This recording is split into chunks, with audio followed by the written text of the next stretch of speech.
ప్రభువైన యేసుక్రీస్తు నామంలో అందరికీ హృదయపూర్వక వందనములండి. నిర్గమకాండము 40వ అధ్యాయము. మరియు యెహోవా మోషేతో ఇట్లనెను, మొదటి నెలలో మొదటి దినమున నీవు ప్రత్యక్షపు గుడారపు మందిరమును నిలువబెట్టవలెను. అచ్చట నీవు సాక్ష్యపు మందసమును నిలిపి ఆ మందసమును అడ్డతెరతో కప్పవలెను. నీవు బల్లను లోపలికి తెచ్చి దాని మీద క్రమముగా ఉంచవలసిన వాటిని ఉంచి దీపవృక్షమును లోపలికి తెచ్చి దాని ప్రదీపములను వెలిగింపవలెను. సాక్ష్యపు మందసము నెదుట ధూపము వేయు బంగారు వేదికను ఉంచి మందిర ద్వారమునకు తెరను తగిలింపవలెను. ప్రత్యక్షపు గుడారపు మందిర ద్వారము నెదుట దహన బలిపీఠమును ఉంచవలెను. ప్రత్యక్షపు గుడారమునకును బలిపీఠమునకును మధ్యను గంగాళమును ఉంచి దానిలో నీళ్లు నింపవలెను. తెరల చుట్టూ ఆవరణమును నిలువబెట్టి ఆవరణ ద్వారము యొక్క తెరను తగిలింపవలెను. మరియు నీవు అభిషేక తైలమును తీసుకొని మందిరమునకును దానిలోని సమస్తమునకును అభిషేకము చేసి దానిని దాని ఉపకరణములన్నిటినీ ప్రతిష్ఠింపవలెను. అప్పుడు అది పరిశుద్ధమగును. దహన బలిపీఠమునకు అభిషేకము చేసి ఆ పీఠమును ప్రతిష్ఠింపవలెను.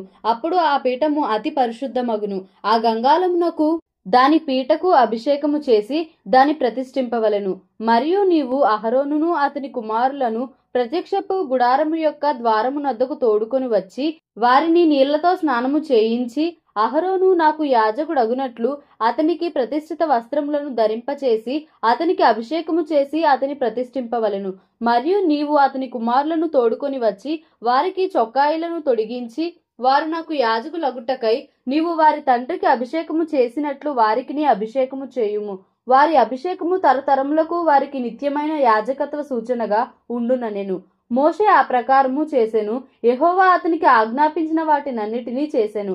అలాగుననే చేసెను. 2వ సంవత్సరమున మొదటి నెలలో మొదటి దినమున మందిరము నిలవబెట్టబడెను.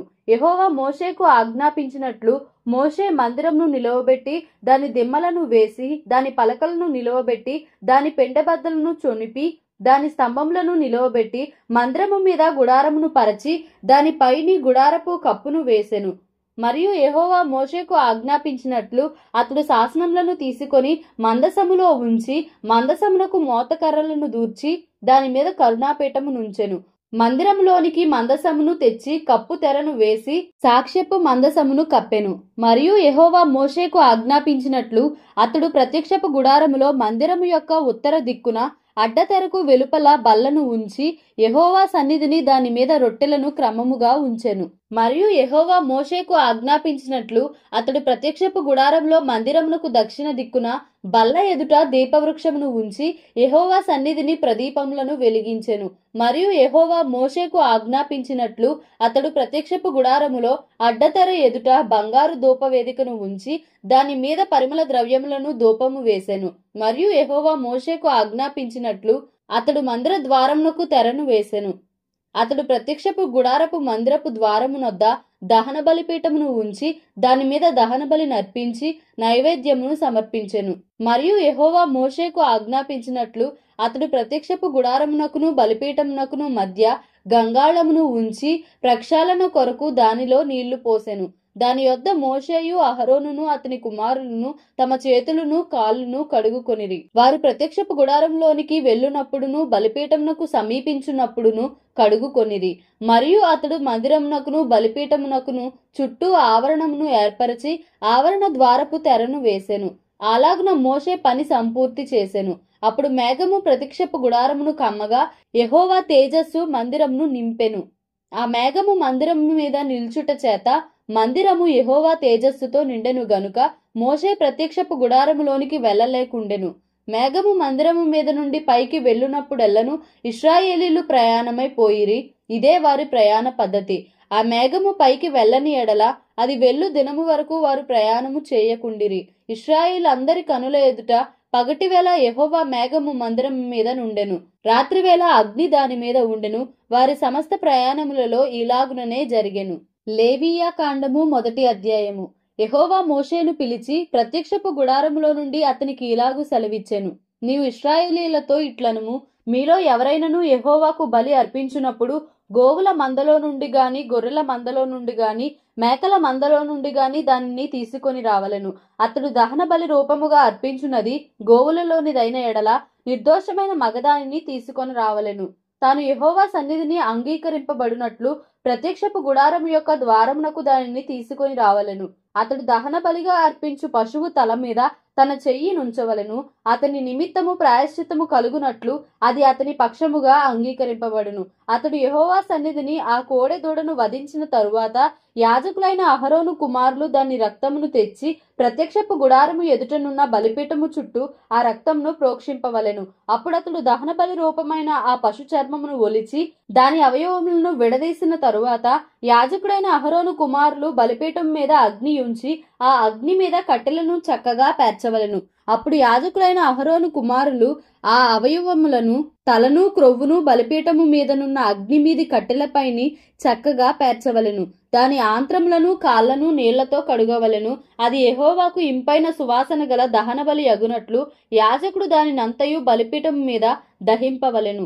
దహన బలిగా అతడు అర్పించున్నది గొర్రెల యొక్క గాని మేకల యొక్క గాని మందలోనిదైన ఎడల అతడు నిర్దోషమైన మగదాన్ని తీసుకుని వచ్చి బలిపీఠపు ఉత్తర దిక్కున యెహోవా సన్నిధిని దానిని వధింపవలెను. యాజకులకు అహరోను కుమారులు బలిపీఠము చుట్టూ దాని రక్తమును ప్రోక్షింపవలెను. దాని అవయవములను దాని తలను క్రొవ్వును విడదీసిన తరువాత యాజకుడు బలిపీఠము మీదనున్న అగ్ని మీది కట్టెలపైని చక్కగా పేర్చవలెను. దాని ఆంత్రములను కాళ్లను నీళ్లతో కడగవలెను.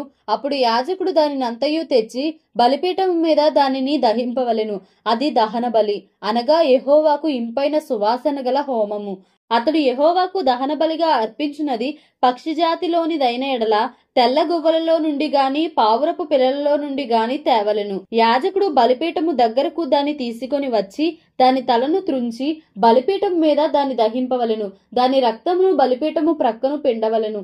మరియు దాని మలముతో దాని పొట్టను ఊడదీసి బలిపీఠము తూర్పు దిక్కున బూడిదను వేయి చోట దానిని పారవేయవలెను. అతడు దాని రెక్కల సందున దాన్ని చేల్చవలెను గాని అవయవ విభాగములను విడదీయకూడదు. యాజకుడు బలిపీఠం మీద అనగా అగ్ని మీది కట్టెలపైని దానిని దహింపవలెను. అది దహన బలి, అనగా యెహోవాకు ఇంపైన సువాసన గల హోమము. లేవియకాండము 2వ అధ్యాయము. ఒకడు యెహోవాకు నైవేద్యము చేయునప్పుడు అతడు అర్పించున్నది గోధుమ పిండిదై ఉండవలెను.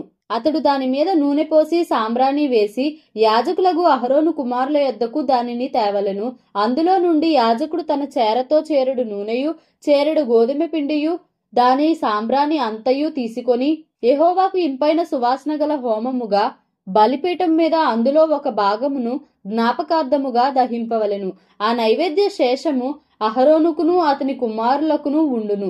యెహోవాకు అర్పించు హోమములలో అది అతి పరిశుద్ధము. నీవు పొయ్యిలో కాల్చిన నైవేద్యము చేయునప్పుడు అది నూనె కలిసినదియు పొంగనిదియు నైనా గోధుమ పిండి అప్పడములే గాని నూనె రాచినదియు పొంగనిదియు నైనా పూరీలే గాని కావలెను. నీ అర్పణము పెనము మీద కాల్చిన నైవేద్యమైన ఎడల అది నూనె కలిసినదియు పొంగనిదియునైనా గోధుమ పిండిదై ఉండవలెను. అది నైవేద్యము గనుక నీవు దాని ముక్కలుగా త్రుంచి వాటి మీద నూనె పోయవలెను.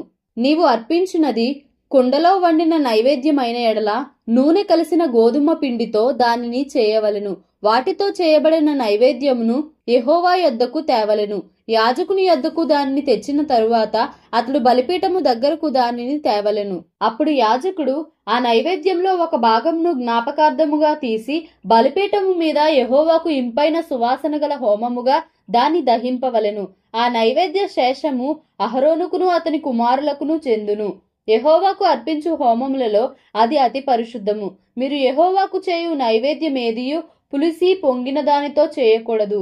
ఏలయనగా పులిసినదైనను తేనె అయినను యెహోవాకు హోమముగా దహింపవలదు.